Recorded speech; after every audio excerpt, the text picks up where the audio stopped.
The Taurus Gemini cusp. So we're on the cusp right now as I'm filming this video. So we are talking about May 17th through 23rd, where we're in this transition between Taurus, the sign ruled by the, and Gemini, the sign that is symbolized by the twins.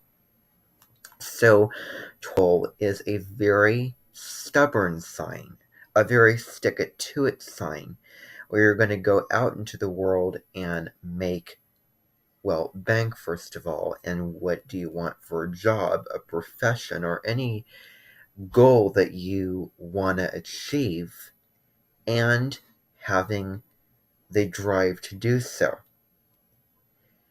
Because Taurus can really put those blinders on and say, okay, this is where I'm going to focus my attention, and I'm not going to rush to get to the finish line. But just like the tortoise and the hare, just like the turtle, just like go the distance, slow and steady does win the race. So I'm going to take my time, step by step by step by step, with a lot of patience, but conviction to achieve the goal. And it's not all about the prize at the end, it's about the journey. And that's another thing I want to say too.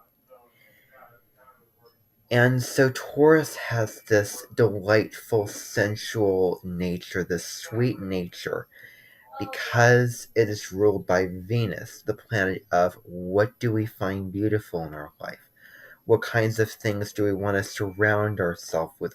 What kind of environment do we want to live in? Do we want to live in, when it comes to like painting your walls a certain color that makes you feel certain energies, certain feelings? Like a yellow wall would be bright and light and very refreshing, like a, blue wall, yellow walls, give you that energy, um, and the brightness with that.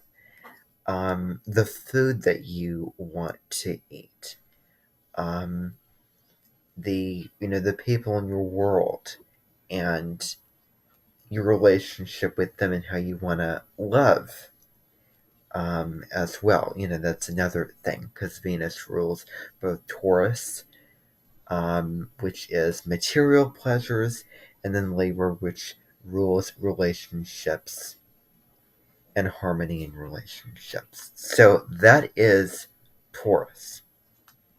And then we have Gemini, and that's ruled by Mercury, the planet of the mind.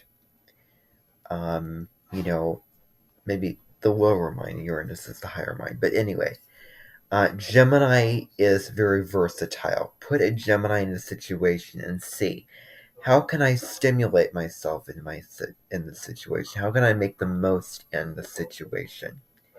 Well, where am I sitting right now? I'm sitting on a computer, which is a huge stimulant for Gemini. I have bookmarks of recording tools across my screen.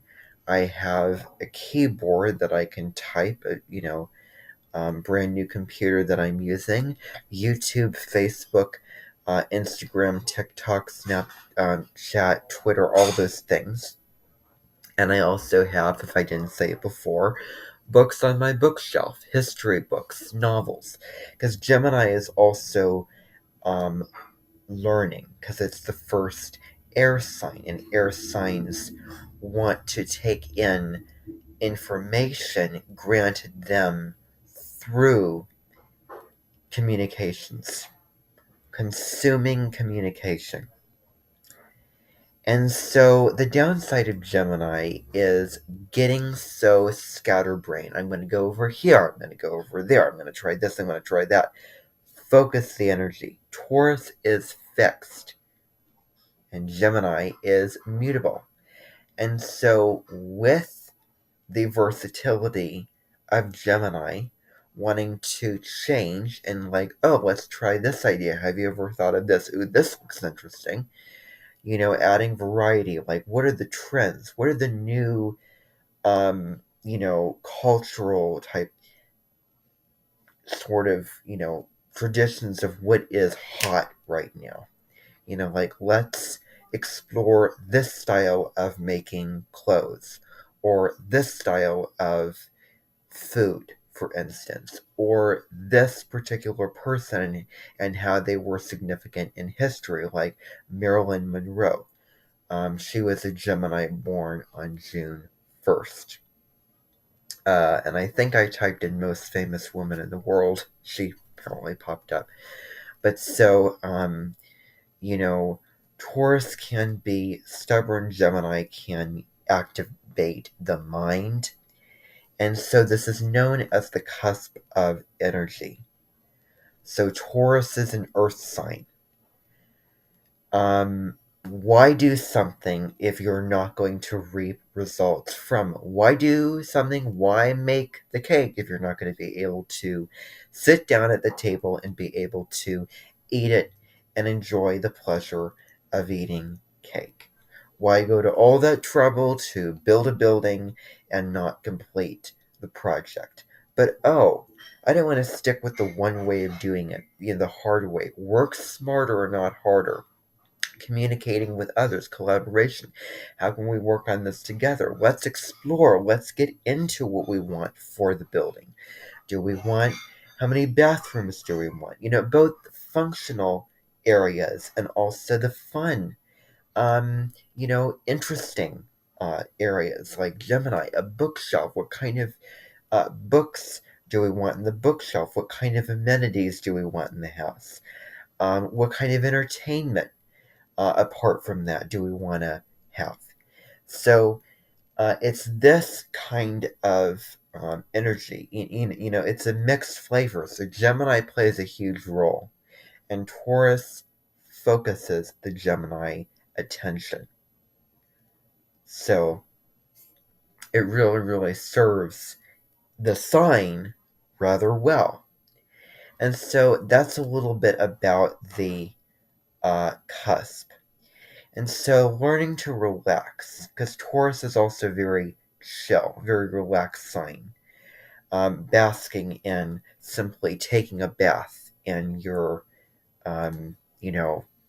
shower, taking a nice, easy stroll, a walk down the neighborhood, sitting outside, and being in the presence of Mother Nature and the food, the trees, the grass, the flowers, the birds chirping, all these types of things.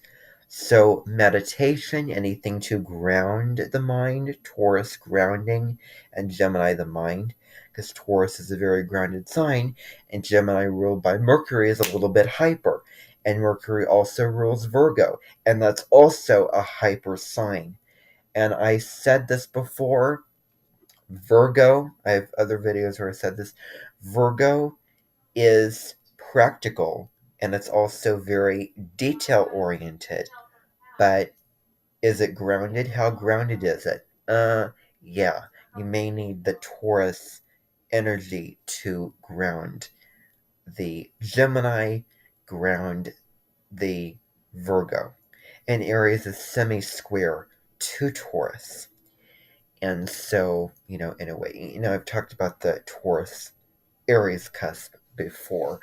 But so, with this cusp, anything having to do with, mental health, affirmations, journaling, writing down your thoughts, getting all that stuff onto paper, releasing it, jotting it down, all those types of things in life are very, very important.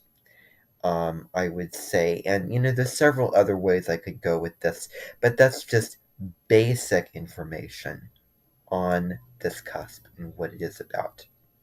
Thank you for tuning in.